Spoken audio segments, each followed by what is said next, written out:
Bonjour à toutes et à tous et bienvenue dans le JT de ce vendredi 19 février. À la une aujourd'hui, crédit d'impôt emploi à domicile, absence injustifiée du salarié à la fin d'un arrêt maladie et déclaration tardive d'un sinistre à l'assurance.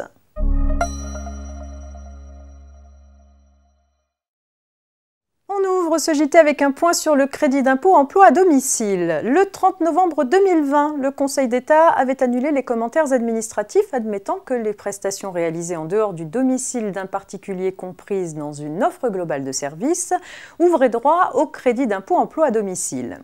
Dans un communiqué de presse du 11 février dernier, le ministre Olivier Dussopt a rassuré les contribuables en déclarant que le périmètre du crédit d'impôt ne sera pas restreint par cette décision et qu'ils pourront continuer à se prévaloir de cette doctrine fiscale. Par conséquent, pour l'imposition des revenus de 2020 et jusqu'à nouvel ordre, les dépenses relatives à des prestations rendues pour partie en dehors du domicile, comme la conduite des enfants à l'école ou le transport de personnes âgées, ne sont pas exclues du champ du crédit d'impôt sous réserve qu'elles soient comprises dans une offre globale de services incluant un ensemble d'activités effectuées à domicile.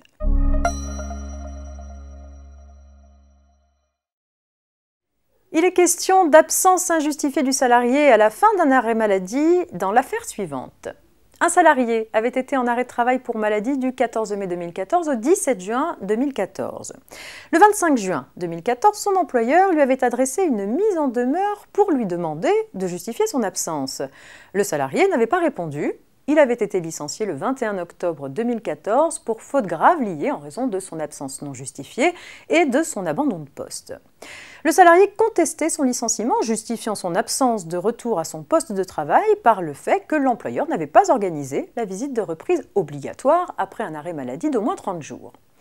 Mais il a déjà été jugé qu'un employeur ne peut pas organiser la visite médicale de reprise s'il ignore la date d'expiration de l'arrêt de travail ou si le salarié ne manifeste pas sa volonté de reprendre son emploi. Dans cette affaire, les juges ont relevé que l'employeur, laissé sans nouvelles malgré une mise en demeure, ne pouvait pas se voir reprocher l'absence de visite de reprise.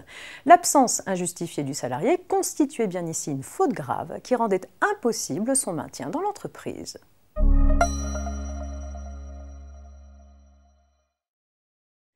On termine avec une petite histoire de déclaration tardive d'un sinistre à l'assurance.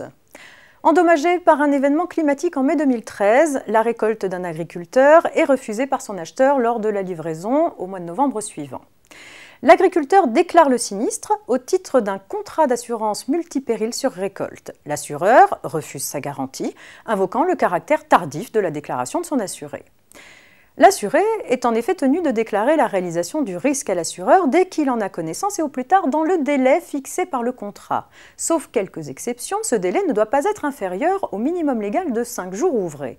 L'assuré qui ne le respecte pas s'expose à la déchéance de la garantie, le privant d'indemnité. Dans cette affaire, l'assureur, poursuivi en justice par l'assuré, prétend que ce dernier aurait dû déclarer le sinistre au plus tard à la mi-août lorsque les conséquences du sinistre climatique du mois de mai sont apparues. Effectuée en novembre, la déclaration était tardive et l'assureur estime que l'assuré doit être déchu de son droit à indemnité. À tort, selon la Cour de cassation. En effet, la clause de déchéance invoquée par l'assureur prévoit un délai de déclaration du sinistre de 4 jours, inférieur au délai minimal de 5 jours ouvrés.